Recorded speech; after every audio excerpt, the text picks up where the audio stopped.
Roughly between 1982 and 1984, there was a massive surge of action fantasy films like Conan the Barbarian, The Beastmaster, Conquest, and The Sword and the Sorcerer. If this whole genre of movies shared a bathroom and all took a shit in the same toilet, in that toilet is where you would find Deathstalker.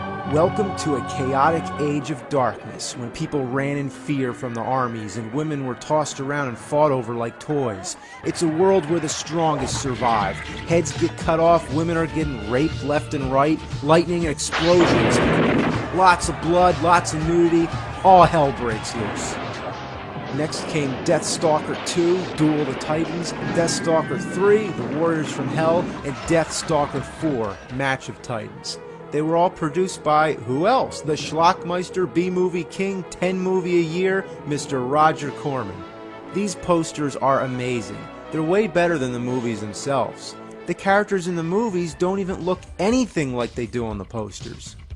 Reviewing these movies would be impossible, so instead we'll take a look at the characters and other interesting tidbits as we compare the Deathstalker movies.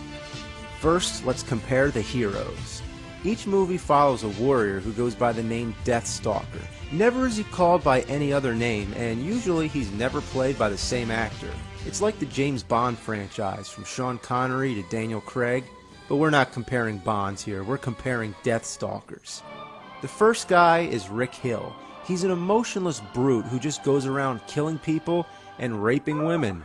Hardly a hero, I'd say. Heroes and fools are the same thing. He gives terrible words of wisdom and one-liners. A little toast first. No toast, just a little coffee.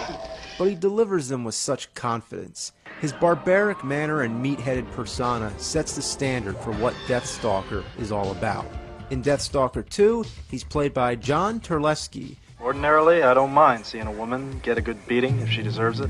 You can see they chose a completely different route with this movie. He looks nothing like the first Deathstalker and is even cheesier, if that's possible. Whenever he appears, it almost seems like he's going to say something like, "Here I am, to save the day." Look at that face. He comes off as being self-aware, that he knows he's in a bad movie and he's just having fun with it. It's like Bruce Campbell in Army of Darkness. The whole movie around him is so silly, he just goes along with it. In Deathstalker 3, we have John Allen Nelson. He's a nice guy. Look at that. He's kissing her on the hand. What a gentleman. The first Deathstalker would have been ripping her clothes off. That's all he does. He kisses hands and rides horses. It's that old-fashioned hero mentality that would have belonged in an old movie serial. He doesn't have the commanding presence of the first Deathstalker or the comic value of the second. He's just a schmuck. You never thought you'd be begging for the first guy back, and that's why Deathstalker 4 brought back Rick Hill. He's the equivalent of Sean Connery, meaning he's the one who I think of when I think Deathstalker. His long hair, his voice, everything about him fits this kind of movie. Now let's compare the leading ladies. In the first movie, we have Lena Clarkson as the Deathstalker's companion. Even though the women in these movies are usually portrayed as being weaker than the men, she's the exception, and rather than just being someone the hero has to rescue, she's a warrior herself and fights alongside the men. And also, like the men, she goes bare-chested. She actually got her own spin-off series, The Barbarian Queen. In Deathstalker 2, we have Monique Gabrielle, who I think is the most attractive of all, but with good looks comes bad acting. You can't treat me like this! I'm a princess! This is bad. This is real bad. The princess is being imprisoned by Jarek. My God, she's the worst actress of all time! Her character goes back to the typical female in distress. There's a scene where the bad guys try to gang rape her. Now, she's always wearing this rag, so when they rip it off, she goes from fully clothed to almost naked in one clean swipe. You check her heart. I did not expect that, although her filmography mostly includes adult films. Got a bad actress? What do? Put her in 2 roles. Yeah, she actually plays one of the villains too, who's some kind of magical doppelganger or something. In the end, the two of them face off. You bitch! For a couple seconds. The third movie, it's hard to say who the real leading lady is. There's a princess who's trying to join two pieces of a diamond to unlock some magical city. She's killed and replaced by her sister, who's played by the same actress. Then, the Deathstalker hooks up with another girl in rags. She fights alongside him and they end up screwing. None of these women have much personality or anything that really stands out in the series. So let's move on to the fourth movie.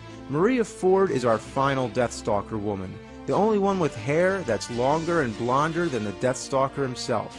She wears the same brown sort of rags, which I guess became a tradition at this point. She participates in the fighting, and she kicks some ass. She makes a good pair to go along with the Deathstalker. So who is the best? I would say the first girl. Though she has less screen time, her warrior woman persona comes off the most strong. Now it's time for the villains. In the first movie, it's a sorcerer named Munkar, played by Bernard Earhart. He has a weird tattoo on the side of his face. He holds a fighting tournament similar to Enter the Dragon. He has a pet monster that he keeps in a chest, has the ability to clone himself, and give out magical sex changes. Yes, he literally turns a man into a woman with his powers. And later, the Deathstalker tries to nail that same woman, but then, uh-oh, he realizes she used to be a man. That'll teach him a lesson.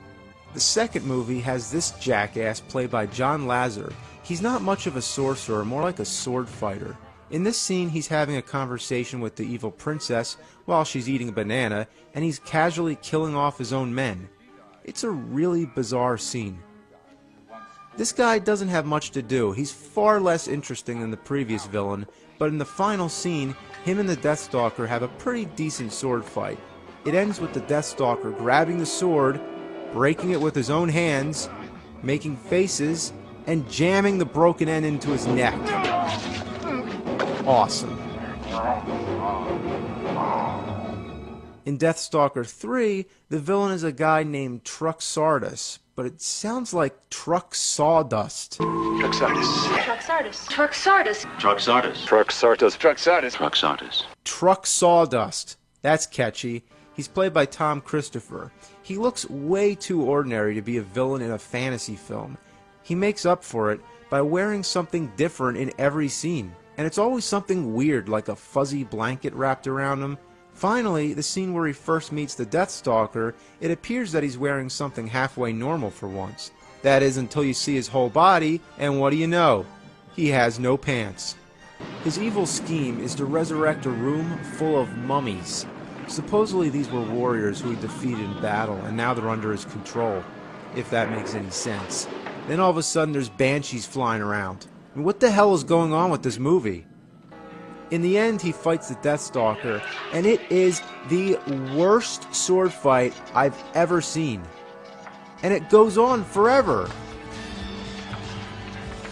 It's terrible! Is it all improv? What are they doing?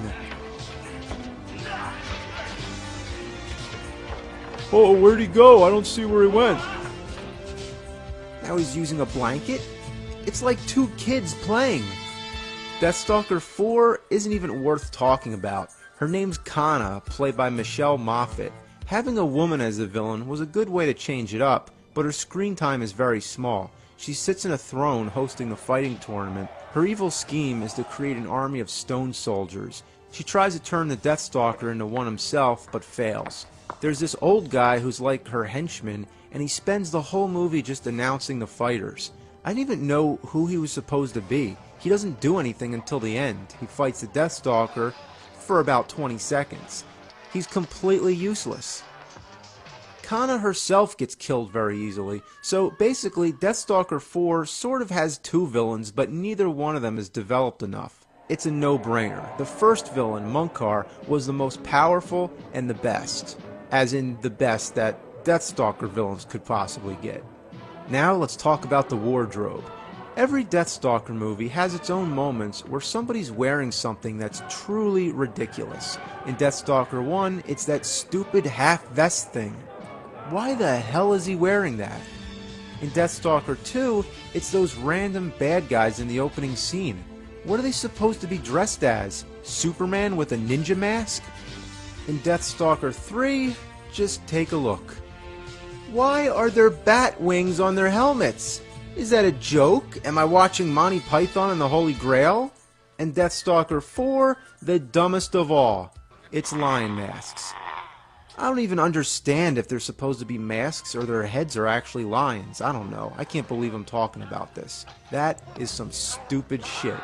We know these movies would all make great Joe Bob drive-in totals. They rely on two things, violence and sex. So just for curiosity's sake, I counted up all the kills and all the boobs. Yeah, I'm not being too classy about this, so let's take a look. Deathstalker 1, 29 kills and 18 boobs. Deathstalker 2, 38 kills and 10 boobs. Deathstalker 3, 27 kills and 18 boobs, though technically most of them appear in the background and a lot of them are recycled from the first Deathstalker. Deathstalker 4, 41 kills and 14 boobs. But once again, Deathstalker 4 uses a lot of recycled footage. Now let's look at some of the little odds and ends, just the miscellaneous highlights from all the movies. In Deathstalker 1, there's the creature that fixes its mask. Yeah, did you see that? Look again. Oh, wait. Okay, now I'm good. Why didn't they edit that out? There's this pig guy who looks like he belongs in Return of the Jedi. There's a scene where he's eating another pig's head. At first he's not really sure about it, then he decides, fuck it. This shot was recycled in the second movie. And now look at him, he's gonna rape a girl. I guess you can say he's gonna pork her. And the best moment of all, he rips off an arm and beats the crap out of somebody. This was one of the many shots they recycled in the fourth movie. Now moving on to Deathstalker 2, the opening shot of the castle is recycled from another Roger Corman flick, The Raven. That wasn't the first time it was recycled, it's also the opening shot of The Terror, and it comes back yet again in Deathstalker 3! The first scene is like a spoof of Indiana Jones. Then right before the title, they actually say the title. I'll have my revenge, and Deathstalker 2. Oh, that's so bad. The whole thing is a farce. There's a cemetery scene with zombies. The set looks just as bad as Plan 9 from Outer Space. There's a scene in a boxing ring where they actually play the Rocky music. I can't believe it. And in one of the final scenes, they're hiding and disappearing behind different pillars like a fucking cartoon. It uses every cliche in the book. Moving on to Deathstalker 3, there's not much to say because nothing happens till the last half hour. Ironically, it's the only Deathstalker movie to have gotten the Mystery Science Theater treatment. Fuck it! Fuck it! What is he saying? Fuck it? Fuck it! Yeah, fuck it! Fuck it! Fuck it! Deathstalker 4, there's so much recycled footage from the first Deathstalker, it feels like you're just watching the first movie again. It lacks a good villain, and it shows all the signs of a weary, broken down film series on its last leg. I liked it a little better than 3, but it's not as good as the first, and not as funny as the second. It's good for what it's worth, and it's worth shit. So if you want to have yourself a big feast of shit, hunt down the old VHS tapes or a DVD if you're lucky, and have yourself a Deathstalker marathon. Fuck it! Fuck it!